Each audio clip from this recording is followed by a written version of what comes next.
ኩናት ዝህሊ ስነ ልቦናዊ ምድላው እንታይ ክመስል ኣለዎ መንእሰይና ክሪኤቲቭ ወይ መሃዛይ ክኸውን እንታይ ክገብር ኣለዎ ዝብሉ ነገራትን ካልኦት ዓበይቲ ዛዕባታት እናልዕልና ክሳብ ሰዓት 1 ሰዓት ምሳኹም ክንጸንሕ ኢና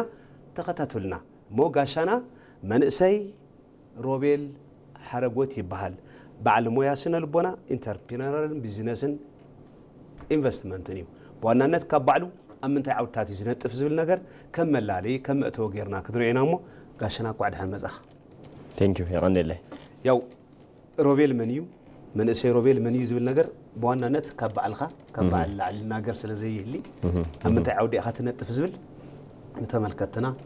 ቀዲምካ ተለላለና ምናልባት ኣምታይ ስራሕ ትሰርሕ ብዙሕ ዝፈልጠካ ሰብ ክሊ ይኽእል እዩ ብውልክልክዕ ሎሚ ዝላለየካ ሓዱሽ ፈለወር ተኸታሉን ክሊ ስለ ዝኽእል ነዚ መሰረት ጌርካ ሮቤል መንዩ ንዝብል ነገር ምናልባት ኣነ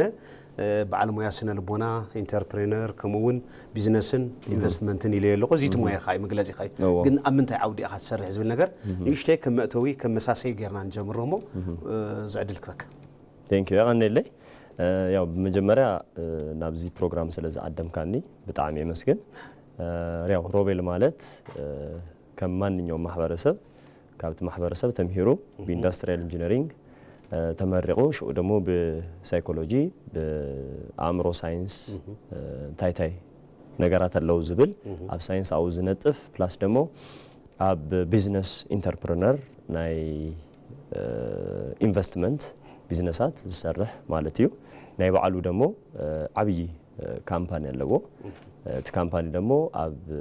ወጣታት ወይንም ደሞ መንእሰያት ማለት እዩ ዝሓሸ ውጽኢት ክረኽቡ ምእንታይ ናይ ቢዝነስ ፕላስ ደሞ ናይ ሳይኮሎጂ ስልጠናን ኢን ኮንሰልቲንግ ዝሰርሕ ሰብ ሮቤል ይበሃል ማለት እዩ ያኔ ግን በዓል ድርብ ሞያ ኢኻሞ ስነ ልቦና ልዕልና በዓሉ ዓብይ ዓውዲ እዩ ቢዝነስ ልዕልና እውን ከሊ ዓውዲ እዩ ስነ ልቦናን ቢዝነስን ዘጣምር ካሎ ምክንያት እንታይ ይመስል እስኪ ምናልባት ነው ክልተ ዓበይቲ ዘፈራት እዮም ዚዮ ከመይ ከተጣዕሞ ጽቡቅ ያው ቢዝነስ ከም ቢዝነስ ኢንተረስት ዝደሊ ነገር ኮይኑ ግን ፎከስ ዝገብር ነገር ታዩ ሶልቪንግ ፕሮብሌምስ እዩ ጸገማት መፍታሕ ማለት እዩ ቢዝነስ ፕላስ ደሞ ስነ አእምሮ ወይን ደሞ ብዛባ ሜንታል ብዛባ አእምሮ ደሞ ክንልል ኸለና እሱ ደሞ ፎከስ ዝገብረሉ ነገር ታዩ አእምሮና ተጠቂምና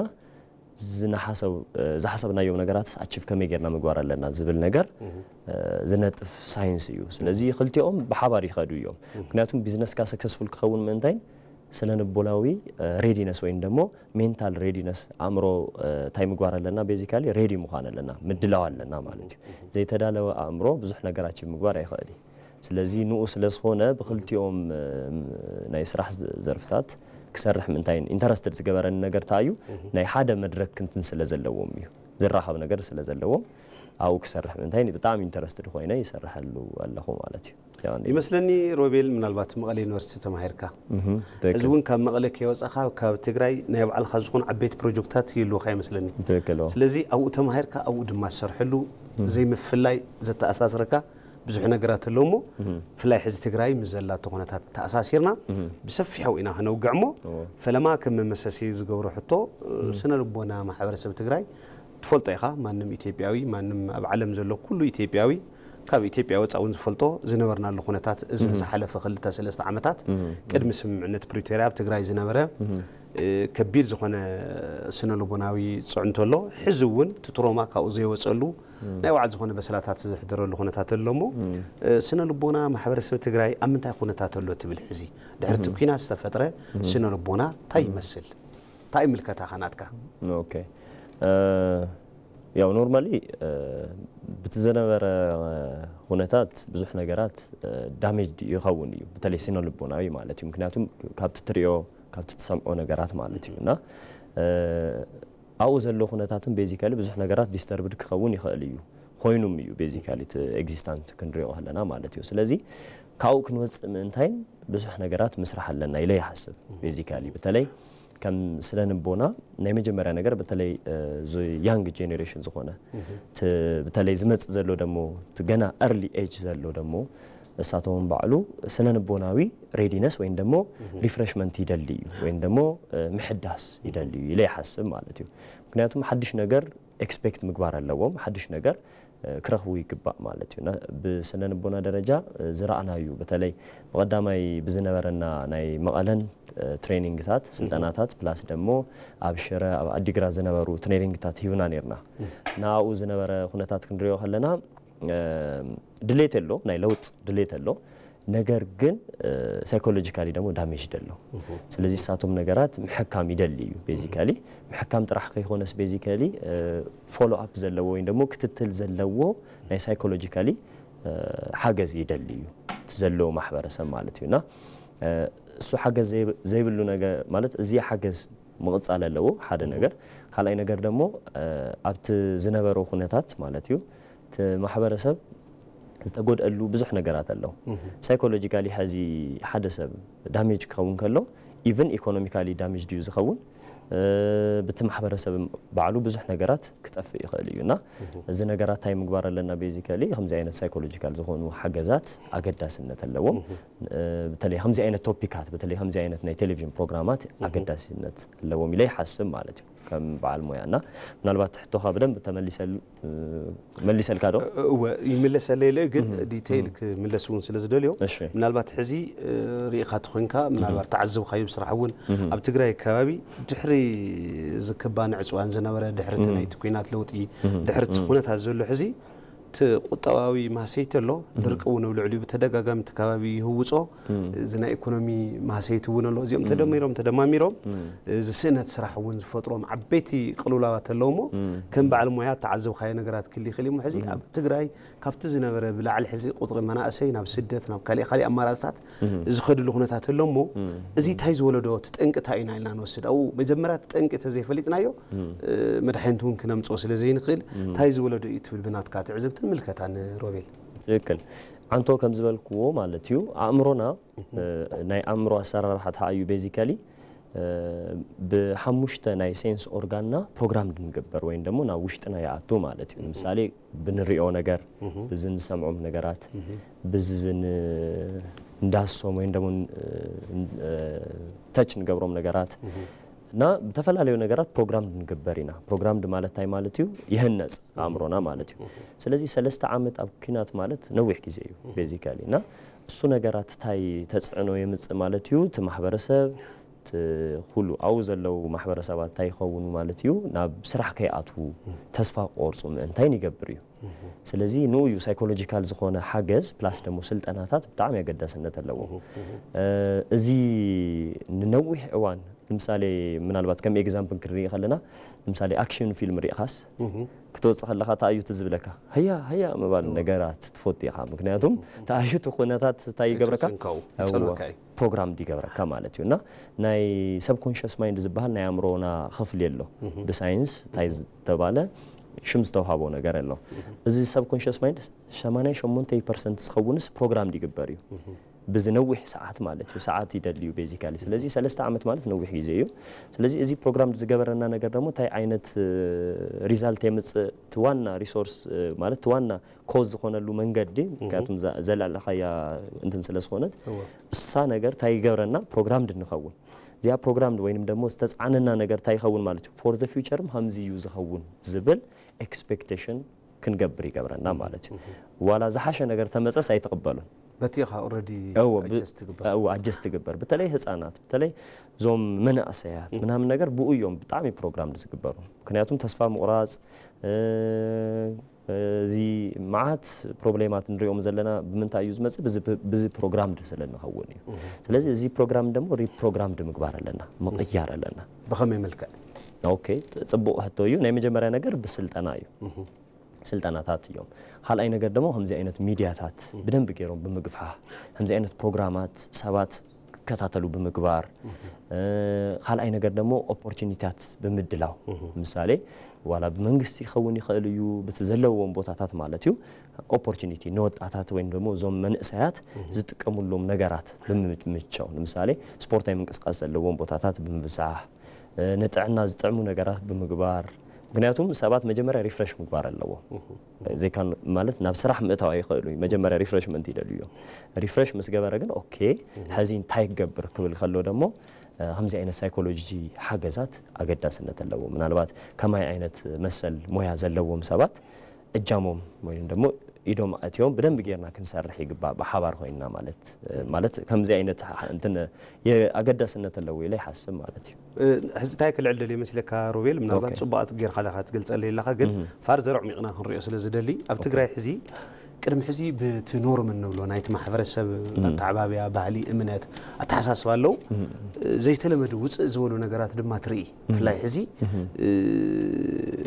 ገለገለ እምነታት ምጥቃስ ይኽእል ኣብ ገለገሉ ትሪኦም ጭካነ መርደር ዝኾኑ ስራሕቲ ኣብቲ መንእሰይ ክፍፀሙ ትርኢ እዚ ካብ ምንታይ ዝመፀ እዩ ቅድሚ ሕዚ ምናልባት ኣብ ትግራይ ተወሲና ብባህሊ ብእምነት ብሃይማኖት ከምዚኦም ዓይነት ነገራት ታው እዮም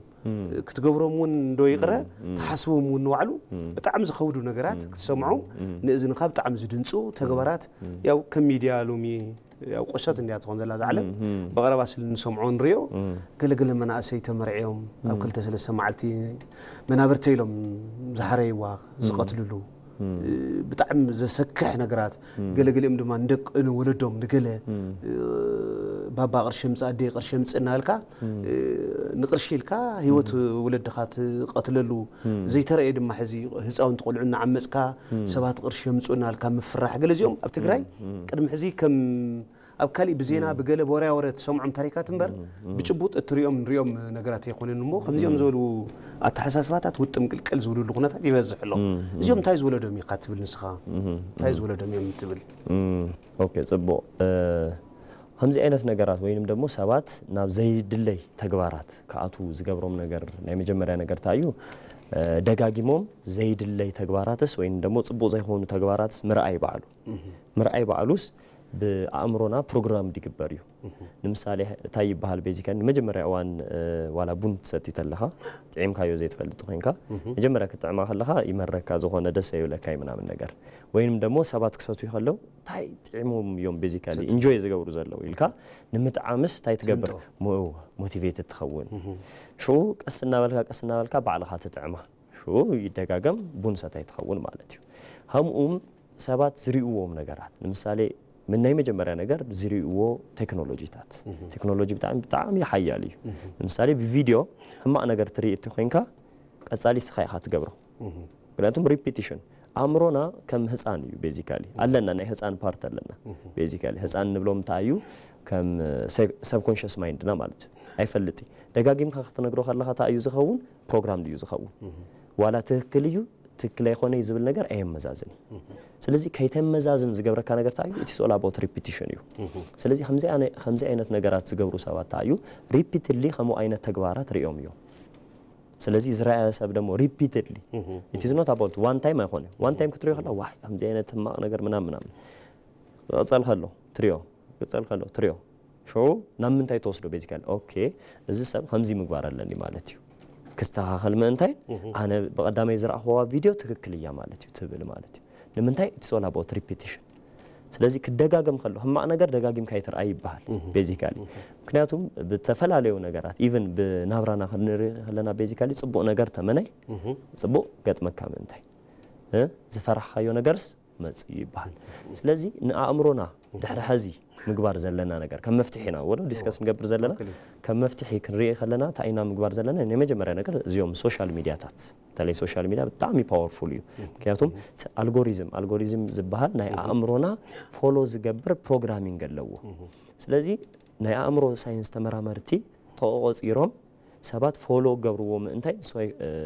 እዚ ሶሻል ሚዲያ ዝባሃል ነገር ፎሎ ክግበር ምንታይ ተዳልዩሎ ስለዚህ አነ ንስኻን ኮንሺየስ ኮይና ናብራና ዘይን ቆጻጸሮት ኮይና ታይ ንኸውን ማለት ሰብኮንሺየስሊ ወይን ደሞ ዘይፈለጥናዮ ሪፕሮግራም ድንግበር ሾ ዘይፈለጥናዮ ዘይንደልዮም ተግባራት ዘይንደልዮም ሪዛልትታት ክንርኢ ምንታይ ንገብረና ማለት ስለዚህ ሰባት ሐዚ ኮንሺየስ ኮይኖም ታይ ምግባር አለው ዝከታተልዎም ፕሮግራማት ምምራጽ አለዎም ሓደ ካልአይ ነገር ደሞ አርኽታም ምምራጽ አለካ ወይን ደሞ በጥቃሃ ዘለው ሰባት ምምራጽ አለካ ምክንያቱም በጣቃ ዘለው ሰብ ከም ኖርማል እዚ ነገር ዝነግረካ ተኮይኑ ናአኻ ይኸውን ማለት እዩ ኖርማል ይኸውን حسابو ቅድም ሐዚ ከም ዝበልካዮ ቤዚካሊ ሐሲብናዮ ማይሆን በሚዲያ ባዓሉ ከም ዝኾነ ነገር እንሰምዖ ዝነበረ ነገር ክመጽ ዝገብረካ ነገር ታዩ ቤዚካሊ በጣቃም ዘለው ሰብ በጣም ወሳንነት አለው ስለዚህ በጣቃ ዘለው ሰብ በጣም ምምራጽ አለካ ምክንያቱም ሪፒቲሽን አንተ ከም ዝበልከው ታይ የምጽ ክደጋገም ኸልካ ተሎ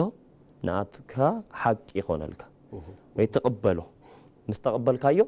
you are the next يخاتخون مالتي بقى بعلها يخاتقبرو مالتي ስለዚህ ኣብ ተደግርጊት ክትኣቱ ከለኻ በዓሉ ከም ጸጸት ወይም ደግሞ ከም ኔጌቲቭ ነገር አይትሪዮን ከም ኖርማል ይኻትሪዮ በቃ ጌርካዮ እዚ ኮ ኖርማል ታይ አጥፊያኮ እንተ ከምዚ ጌሩኮ ምናምን ስለዚህ ከምዚ አይነት እርምጃ ምግባር አለኒ ከምዚ አይነት ነገር ምግባር አለኒ ዝብል ቦታታት ከኣቱ ዝገብሮም ነገር ታዩ ኢትስ ኦል አባውት ሪፒቲሽን ዝደጋገም ነገር ስለዚህ በጣም የምጥንቃቅ ዘለና ነገር ታዩ ዝደጋገም ነገር በጣም ፓወርፉል ስለሆነ ማለት ግርም ምናልባት ሕዚ ከም ዝፍለጥ እናይ ኩሉ መሰረት ገዛ እዩ ወይ ስድራ እዩ ኩሉ ነገር ኣብ ስድራ እዩ ዝጅምር ኢሉና ማሕበረሰብ ናብ ኣብያት ትምህርቲ ናበለ ክሳፋሕ ይኽእል ዝርዝሩ ግን ዜጋ እናሃንጽ ወይ ሰባት እናሃንጾም ናይ መጀመርያ ቤት ትምህርቲ ቤተሰብ ይመስለኒ ስድራ ይመስለኒ ዞ ዓለምና ድማ ሃምታ አንቶ ዝብልካ ሕዚ ካብን ናብን መንደርና ኾነት ቁሸትና ኾነት ተኸደላ በቴክኖሎጂ በመረዳእታ ኣብታ ሓደ ጫፍ ዓለም ዝተገበረ ነገር ደቂቕ ተሰምዖ ትሪኦ ብዙሓት ነገራት ዝርብሸለው ዘይናና ዝኾኑ ናይ ደጋው ዝኾኑ ጽዕንቶ ዘሎም ባህልታት እውን ኣለው መልእኽትታት ኣለው መልእኽት ብዙሕ ነገራት ኣለሞ እዚኦም መምላይ ሕዚ መሪሕነት ስድራ ኣብ ስድራ ዘሎ ተዓባብያ እንታይ ክመስል ኣለዎ ትብል ከም ሓደ በዓል ሞያ ስነ ልቦና ኦኬ ጽቡቅ በዚያብ እንደውም በጣም ጽቡቅ ኮንሰፕት ይኻልልና ምክንያቱም ሓደ ወለዶ ወይም ደግሞ ቤተሰብ ስድራ ማለት እዩ ናይ መጀመሪያ ነገር ፎርም ወይም ደግሞ ዝምስርትዎ ነገር ታዩ ቤዚካሊ ህፃናት እዮም ዝመጹ ካብ ስድራ ዝወጹ ማለት እዩ እንደውም ነዊሕ ግዜ ካብ ሓደ ዓመቶም እስካብ 8 ዓመቶም ምስ መን እዮም ዝኾኑ ምስ ስድሮኦም እዮም ዝኾኑ ድሕሪ 8 ዓመት እዮም ትምህርት ገዛ खाली ቦታ ዝኸዱ ማለት እዩ ስለዚ ናይ ፋሚሊ እጃም ብጣዕሚ ዓብይ ቦታ ኣለዎ ናይ ፋዘር ናይ ማዘር ናይ አቦን ናይ አደን ስራሕ ብጣዕሚ ዓብይ ነገር እጃም ኣለዎ ስለዚ ሳይኮሎጂካሊ ፕሮግራም ክኾኑ ምንታይን ዝገብሮም ወይ ደግሞ አእምሮም ቅርጽ ምንታይን ዝገብሮም ናይ መን እዮም ናይ ሰዓቢዎም ሰባት ማለት እዩ ወይ መስአቶም ዘለው ሰባት እዮም ስለዚ ወለዶ ከም ወለዶ በጣም ሪስፖንሲብል ሆይኖም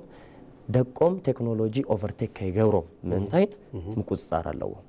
ምክንያቱም ሕዚ ቴክኖሎጂ በጣም ይፈጣን እዩ በጣም ማለት እዩ ምክንያቱም በቴክኖሎጂ ለምሳሌ ኣብ ስልክኻ ደቅኻ ቲክቶክ ሪኢ ምንታይን ተፈቂድ ካሉ ምንም ጥያቄ ብሉ ናትካ ደቅ አይኸውን ናይቶ ቲክቶክ እንትን ዩዝ ኸውን ማለት ፎሎወር ዩዝ ኸውን ስለዚህ እሱ ዩዝ ከተል እስኻት ብሎ ነገር ፌክ ዩዝ መስሎ ቴክኖሎጂ ግን እንታይ ይግበር ይከታተል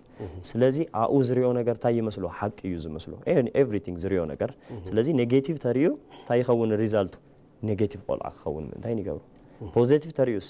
ፖዚቲቭ ቆልዓ ኸውን ምንታይ ይገብሩ ስለዚህ ከም ቤተሰብ ከም ወለዲ ታይ ምግባር ኣለና ናይ መጀመሪያ ነገር ቴክኖሎጂ በጣም ምጥንቃቅ ኣለና አይነ ሀቦም ማለት አይኾነ መሪጥና ሀቦም አይዋ ክንህቦም ኣለና መመጢና ምጥራህ አይኾነ ታዮም ዝሪኡ ንሕና በዓሉ ፕሮግራም ድጌርና ለምሳሌ አልጎሪዝም ታይ መራይ ያለውም ሎክድ መግበሪ አፕሊኬሽናት ማአት ነገራት አለው አምሮና መቆጻጸሪ ማለት ነው ምናልባት ናተይ ስልከሪ ካሜራ አንቶ ማለት ነው አምሮይ ኻሊ ነገር ከይሪ ብሎክድ ጌሮ ኤቭሪቲንግ ነገር ማለት ነው ምክንያቱም አምሮ በቃ በጣም በቀሊሉ ፕሮግራም ዲገበር እዩ ስለዚህ ከም ቤተሰብ ስድራ ታይ ምግባር ኣለዎ በጣም ይምጥንቀቅ ኣለዎ ታይ ምግባር ከም ዘለዎም ደግሞ ሳይኮሎጂ በዓል ሞያ ምኻር ኣለዎ ሓደ ካልኣይ ነገር ደግሞ همزي ناي سايكولوجي ناي عمرو سلطناتات ዝወሃበሉ ቦታ ወለድታት ሆን ኢሎም ወይ ፕሮግራም መዲቦም ምእታው ኣለዎ ምክንያቱም ናይዚ ወለድ ሐዚ ዘሎ ህፃናት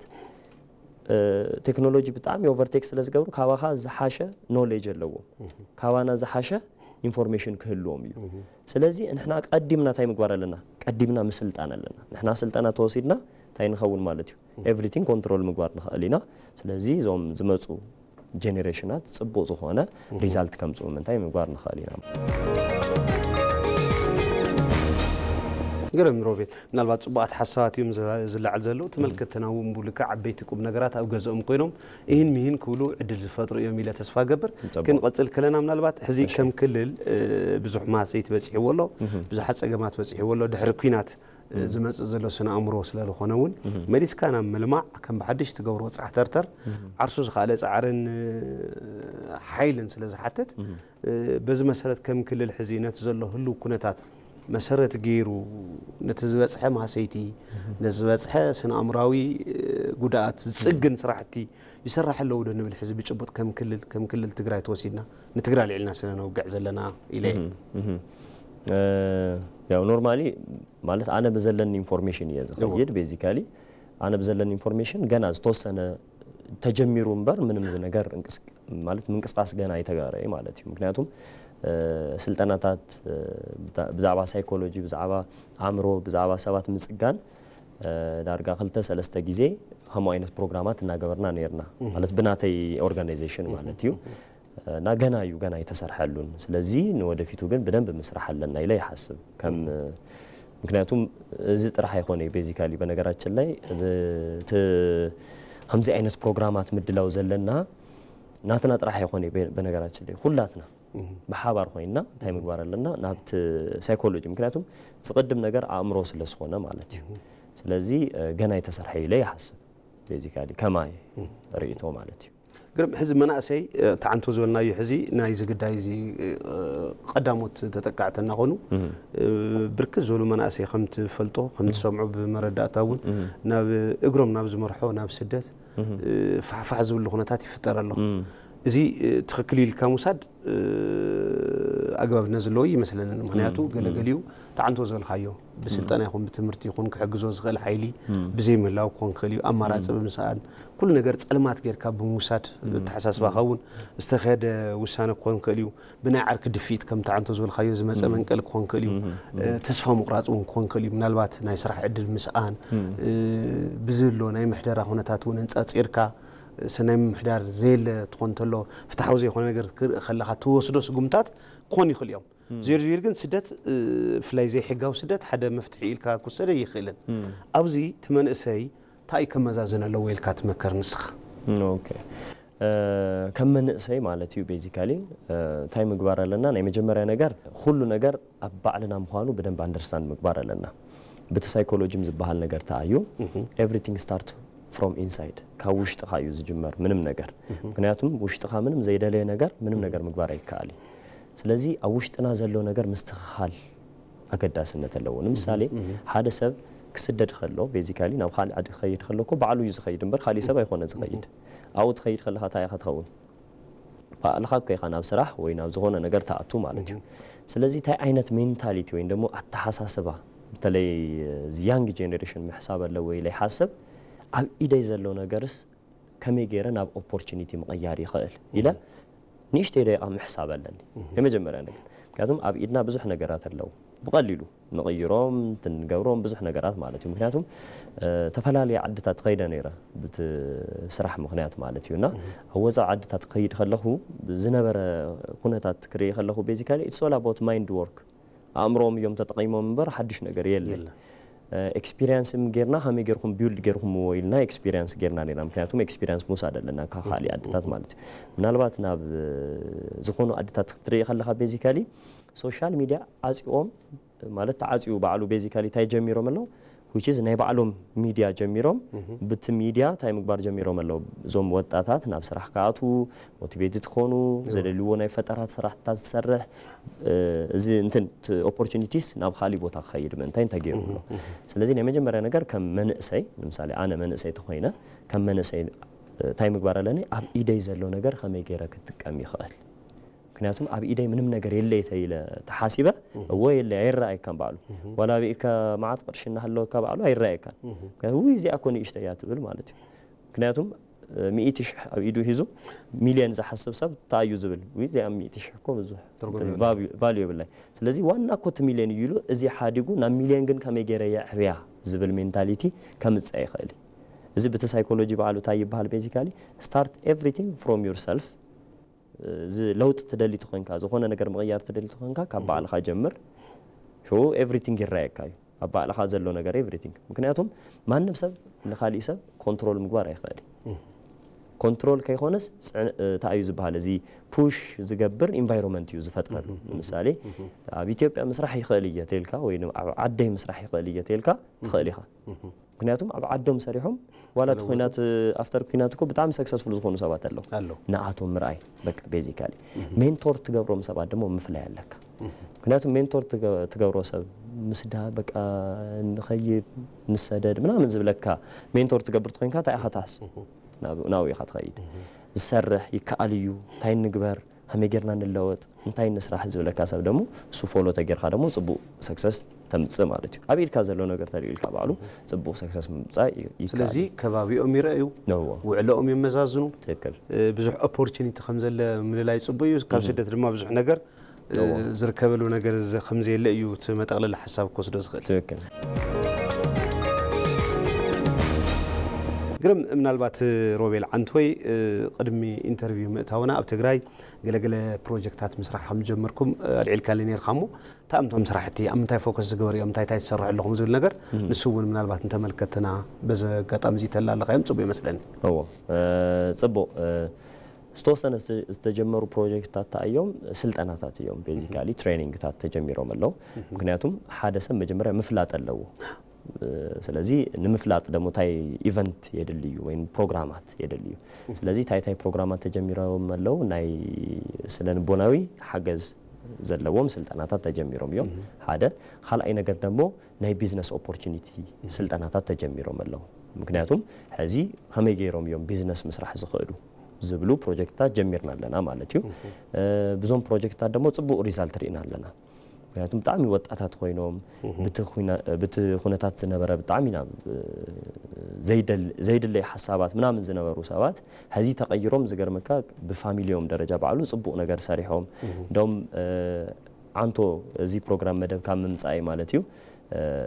ኣብ ታይላንድ ኸይዶም ነይሮም ኤክስፒሪየንስ ሼሪንግ ኸይዶም ነይሮም ማለት እዩ ኣብቲ ግን ኩናት ዝነበሩ ሰባት እዮም ስለዚህ ታይ ኮይኖም ማለት እዩ ቤዚካሊ ሳይኮሎጂካሊ እዚ ሓገዝ ስልጠናታት ብምውሳድ ብስቲ ዝነበረ ጋፕ ታይ ጌርና ኣለና እዚ ፕሮጀክታት ተቀይሮም ሕዚ ዝሓሸ ሪዛልት ረኺቦም እንደውም ዝለዓለ ደረጃ ክንሰርሕ ምንታይ ታይ ምግባር ኣለና ኢሎም ናብ ታይላንድ ኤክስፒሪየንስ ሼሪንግ ኸይዶም ነይሮም ጽቡቕ ጊዜ ኣሕሊፎም መጽዮም እንደውም ሼር እናተገባበርና ነይርናና ሕዚ ተጀመሩ ፕሮጀክታት ታዮም ሳይኮሎጂካሊ ሓገዝ ሓደ ካልኣይ ነገር ደሞ ናይ ቢዝነስ ሓገዝ ከመይ ጌርና ቢዝነስ መስራሕ ንኽእል ታይ ኦፖርቹኒቲታት ኣለው ሕዚ ዝተጀመሩ ኣብ ትግራይ ኣብ ተፈላለየ ቦታታት ማለት እዩ ዝብል ነይሩ እና ጽቡቕ ሪዛልትታት እናረኣናይና ግን ብገፊሕ مسرح سلازلنا حزين بدنبي أغريسيفلي نسرحنا هنا زلنا مالتي كم بعد مويا سنة لبونا من البات هذي كم هاجر وسيدنا كون قلي كم كل اللي وسيدنا كون قلي ويبدمر وينزعج الخاط قلت اللي يدخل السونة وعلى خامل كتا زوج سنة يخون ويكم كل ويكم تجراي زلونا هزات ويز أجمع تأم تبل زيوم كنفتح لنا تولو حفش عاوز وانا ملكتها لك هذا opinion لك هذا وستي أوكي تصبو نورمالي كم everything كم إثيوبيا أنا مرأي زلنا مكنياتهم تاي مسلكا زلو ناي مجمرة نقر تايو أمرو كم مسرح أب ماتيريالات مسرح هنا زلنا حزي سلازي زي نقر مقيار لنا مكنياتهم مجمرة نقر رزق إيار تايو أمرو نايو أمرو زي تغير سب ولا بيلدينج تسرح قالوس كفلوسون وين دمو تسقم كمص قليليو مكنياتهم تاي قبر اللي زي هنصا أيبلعو يبلك مالتي قليليو تريسبوند بعلو مالتي سلازي كم عدنا يعني كله مالتي بيزيكا مكنياتهم everyone كلاتنا كله بوتاينا ننبر بحوارينا ننبر بيزيكالي حدش نجر هذه زمزة نجارات مسوي منبر كلاتنا بحوارينا ننبر مكنياتهم هزين بعلو أنا زل هو الدساوي بيزيكالي سلازي تايكل لك هذا ليه بيزيكالي أب كله بوتا تزلنا يوسفات وينما أب كله بوتا أب إثيوبيا مطرح خيخونا ولا أب عالم مسرح زلنا أب أمروي بيزيكالي أب أمرو زي تسرح نجار أب ماتيريالات تسرح خيو من ترجم يقولي مكنياتهم حدث بسبب نجار يجبر حدث هم نجار يجبر سلازي تولو فتنة زلوا أبيات كم من تين يجبري مالتيو سلازي كم من ولا ترى نايو ولا كم كل الرئنايو ولا كم عد الرئنايوس كله نجار تأيو بيزيكالي زتحازيو سلازي سواء نسرحي بك قديتايو even mandatory مكنياتهم فتاريك فترنا خلو لازم من تينا لعلي خوينو من تي زين قلبت نيرو بإيدن بإجرن كنا حسب من تين تتدليوكو تقلبتنا ولا مخالنا خلينا أنا biologically بعلو experience يجبر حال أي نجار دمو كم point كنا حزوز دللي نجار تايو كم personal مالتيو نمثالي زي نحن بتعامل قداس بارتات ناي بودي بارتات يو إلنا نحاسبهم مثال إيد إجري منامن مرأي مسمع منامن نبلوم نجارات اللو ساعتهم نجارات زي بلوم نجار كن بتعامل successful زخون سبات اللو نمنتاي تتوهلا أمرهم سلازة طعمه حدش نجار يقول سلازي سب አምሮ ተጠቂሙ ማለት ኤቭሪቲንግ ዋላ ኢድ እንግዲህ ምንም ነገር ዋላ ዘይብሉ ሰብ ሰክሰስፉል መሆን ይኽእል እዩ ስለዚህ ከም ምሳሌ ንሪኦም ሰባት ሜንቶር ንገብሮም ሰባት ማዓት ሰባት ኣለዉ ስለዚህ ከም ዓዲ ኣብ ምንታይና ምስራሕ ዘለና ተልና ኣብ ኣእምሮ እዩ ኔክስት ደግሞ ዝመጽእ ፕሮጀክታት ይመጽእ እዩ ምንም ጥያቄ የብሉ ምክንያቱም ዘይተምሃረ ማሕበረሰብ ታይ ከይገብር ይኽእል ክሰርሕ ይኽእል እዩ ምክንያቱም ሕዚ መኪና ከመይ ጌርና ምዝዋር ከም ዘለና ዘይንፈልጥ ኮይና ዋላ ማዓት መካይን ተተገዚኡ ፋይዳ ይውል እዩ መኪና ጠጠው እዩ ዝብል ምክንያቱም ዝውሮ ሰብ የለ እዩ መጀመሪያ ዝቀድምታ እዩ ትሬኒንግ እዩ ስልጠና እዩ ስለዚህ ካብ ስልጠና ናብ ቀጻሊ ምኻድ ንኽእል ኢና ግን ስልጠና ክበሃል ከሎ ግን ከም አካዳሚካል ጥራሕ አይኮነ ኣብቲ አካዳሚካል ባዕሉ ምእታው ዘለዎ ነገር ታዩ ሳይኮሎጂ ኣብ አካዳሚካል ካብ ህፃንነት ጀሚሩ ሳይኮሎጂ እናወሰደ ምምጻእ ኣለዎ ምክንያቱም ናብራኻ ሁሉ ሳይኮሎጂ እዩ ናብራና ሁሉ ሳይኮሎጂ ምክንያቱም አነ ንስኻ ባዕሉ ኮሙኒኬት ክንገብር ምንታይ ንስኻ ሞያኻ ኻሊ እዩ አነ ኻሊ እዩ ግን ናይ ኮሙኒኬሽን ጋፕ ተሎ ግን ንስኻ ዋላ ፀዊዕኻኒ ሳብዚ ክመጽእ ባዕሉ ኣይኽእል እዩ ማለት እዩ ግን ኮሙኒኬሽን ዝበሃል ነገር አነ ንስኻን ስለዘለና ኮሙኒኬት ጌርና ኣብዚ ሚድያ ተራኺብና ኣለና ማለት እዩ ስለዚህ ሳይኮሎጂ ኣብ ኤቭሪቲንግ እዩ ዘሎ ማለት እዩ ስለዚህ زحاش وصيت كنا منتين السوا قداسي لي حسب من الوقت توبيكا خالي تلو شير بتعم صبغات حسات يوم تلعيلهم صبغات ملاش ون رخيبه بولكات ملكتناون عبيتكم نغرات يوسدوهم زلو حزون بعد تسفايه اموداتها من الوقت منسي روبيل كم مقاصي نغورمو كم قللي مدبنا نغورمو كتحلفو تدلي انا زي العلخو نمناسي كون خليو نولد ونكون كلي بحافشة عنتو خمت زبلنايو ناي حنت هاجر مسارته سدرا سلازخونه نسدرا ونكون خليو نمناسي ونكون خليو تحلفو ملختي ويحسب تلي عدلك بك يعني لي توانا نجر انا كم حسب شير مغوار زدلي وين دمو من غار زدلي نجر تايو ناي مجمريا نجر امرو نسرحيو بيزي كان مكنياتهم عدنا طرح يخونه عالمنا زلو معات نجرات اللو هذه دمو زلنا له غيزي تكنولوجي بتاعمي اوفرتيك እናገበረ እዩ ዘሎ ማለት ትቦታና ወሰድ እናሐዘ እዩ ዘሎ ማለት ስለዚህ በተለይ ከም ስድራን ከም ቤተሰብ ከም ኩላትና ማለት እዩ መጀመሪያ ቴክኖሎጂ በጣም ምጥንቃ አለና ቴክኖሎጂ አጠቃቀማና ዘይተንጠንቀቀ ሰብ ሰክሰስፉል መሆን አይኸል ስለዚህ ዝሐሰብናዮ ነገር ክነሳኽ ምንታይ ቴክኖሎጂ ነተ كحجزنا يوم مقبار زلنا نزحش درجة كم سألنا ممكناتهم زي فلتنا يو نجار كنفلت من تاين كم تكنولوجيا بعلو بتعامل تقاميو سلكنا بتعامل تقامنا يو ممكناتهم زحش وزيد كركم من تاين مثالي زي فلت كوا نجار جوجل جيرا فليتا استخاخي لك صرحي خالية نجار كنت تكنولوجيا خوف في تيك توك زري تخوينا بيزيكالي فيديوز إلى زري تخوينا زي تعامل جيجايو ممكناتهم فيديو نايمر أي بروسس وينما بروسس نقبرلو منقدي صبوا يخوني هذي زلوا هونتات مالك ስለዚህ በጣም ምጥንቃ ዘለና ነገር ታዩ ቴክኖሎጂ አጣማ በተለይ ስልክና ኣብ ኢድና ዘሎ ስማርትፎን በጣም ምጥንቃ አለና ያው ምናልባት ከመጠቃለል ጌርና ስለልዕልና ይንበር ሓደ ነገር ታይሎ መስለካ ምናልባት ሮቤል ስልክ ተልዕለይ ተለኻ ሕዚ ኣብ ሓደ ስድራ ተሪኻ ሕዚ ከም ትዕዝብተ ሓደ ገዛ ተኣቲኻ حموشة شديشة فاميلي تليم يصقعهم حزم بحد صوفها بحد صوفها كل من أيوة على العالمي توتي روز الرقمو أشير وزلوا نجر ما تنا حزب النايو ناي محبرة وميديا خناتات سبيشالي أو تيك توك نخلوت نجارات أنت تسميدو كلهم صدروا كعلوز جبوا ناي صدرا حبرة وأجندة ونكيل اللي حبرة وزخنا وقعون كي كايت تصقع حزو تقول خاطر أمه زي من البات خلت تعلمنا فترة زبزلو كنت انقلوا زول هاي نجار مسألة أو نجاريو أبصدرا في اللي زرعت أجمعون كم بيرسونال ونقول كسبات ونزرع سلزخنا عن كيف كاو الدنيا تشكري ولي صبون داوم صبون نجار حقيس كان داوم بدم بيه أو السو نجار من البات كونش مالت بدم بتاريخنا يوم مالتيو هيوتنا نبرنا كنري خلنا زحسبنا يو نجار أشيفنا جبرنا دينا ويسيخونا يوتوانا نجار هذه كم سرنا كم بيت سبنا مثالي أبونا يبعلو سلك هيزولو عدم همو زوم قال عتم نيبعلهم هيزوم اللو بيزيكالي همو خون كلو تايو زي فالت وسبات يوم سخونو زلو مالتي زي فالت سب دمو بحبار كنبر هاي خالي سلازي بتعامي عبيز أجم تايم سألنا بيزيكالي مسبات كوميونيكيشننا بتعامي ክቕንስ ምእንታይ ይገብረና ስለዚ ኤቭሪቲንግ ደሞ ኣብ ኦንላይን ጥራሕ ኣይንሰርሕ ስለዚ እዚ ፊዚካሊ ባዕሉ አታችመንት ኣለና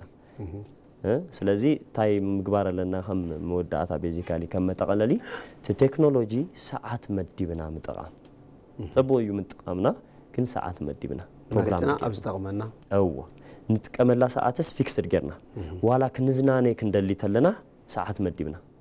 ሰዓት መዲብና አነም ባዕሉ ቤዚካሊ ጥቅም ግን ሰዓት መዲበ የዝጥቀም ስለዚህ ታ ሰዓት መዲብና ከዚያ ሰዓት እስከዚያ ሰዓት ዝኾነ ሚዲያታት ይርኢ ካብ ሰዓት ምስተወደእተስ ቤዚካሊ ተልዒለስ ናብ खाሊ ቦታ ምኻድ ኣለኒ ናብ खाሊ ኤክሰርሳይዝ ምግባር ኣለኒ ቤዚካሊ እና በተለይ እዚ ኮሮና ዝመፀ ሞመንትታት እዩ ሁሉ ነገር ትራንስፈር ሽፍት ገይሩና حزيم دحر حزيم فيزيكالي ناي مرخاب عامنا نقنسو እዩ ዝመጽ ግን ቴክኖሎጂ ስማርትሊ ተጠቂምናዮ ግን በጣም ጽቡቅ ነገራት ከነምጽ ይገብረና እዩ ስለዚ ሰባት ከይሽወዱ ወይንም ደሞ እዚ ጊዜኦም ከይባኽን እንታይ ምግባር ኣለዎም ብሰዓት አጠቃቀማ ምግባር እሱ ጽቡቅ እንትን እዩ ግርም ይቀነለይ ጽቡቃት ሐሳብት የርኺበ ኣብ ቀጻል ድማ ምናልባት ኣብ ካሊ ዛዕባ ተመሳሳሊ ከም ንራኸብ በዓል ተስፋየ ቴንክ ዩ ኣነም ይቀነለይ خبركم تخطاتلتي مدبوراينا مس منسي رويل حرقوت مالتون بعلمويا سنه لبونا انتربرنر بيزنسن انفستمنتن زنبرنا صانحيت اتكتكتاتلو صنحكم منيرو اب زنبرنا صانحيت دما عبيتكم نغرات العلنا فلاي اب سدرا كم